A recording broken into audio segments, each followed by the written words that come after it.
Let's break it down.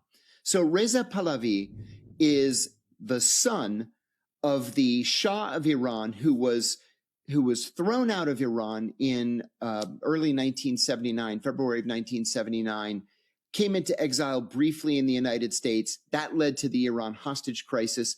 Then we forced him out to the Bahamas, and then to Panama, and then to Egypt, and he died in Egypt. Reza Pahlavi is the son. He was a young guy when this happened. He was, a teenager. Well, now he's in his 60s, and he's never been to Iran since the 1970s. He's also something of a playboy in the Washington area. He's not a player in Iranian exile circles, but he seems to have a whole lot of money. Well, over the last couple of weeks, several things have happened. Number one, the Israeli government spilled the beans, and they admitted that they have been financing him. So is he a Mossad asset? You bet he's a Mossad asset. Mossad is saying it. Number two, he doesn't know anything about contemporary Iran.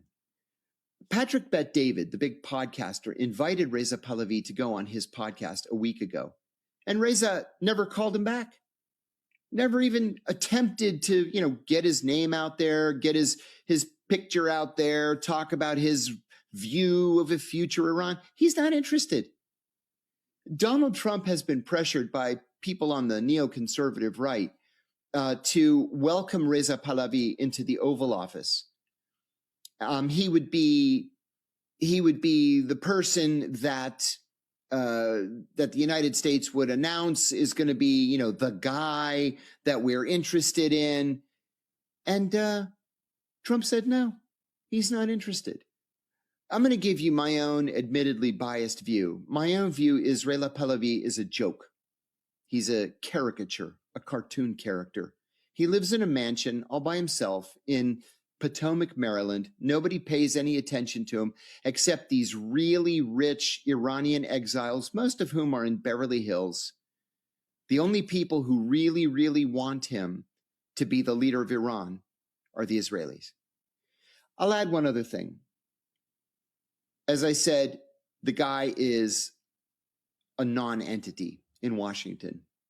He's a non-entity even in Iranian exile politics. But the Washington Post, which is owned by Jeff Bezos and is the mouthpiece of the 1% of the 1%, ran an op-ed last week that Reza Pahlavi wrote.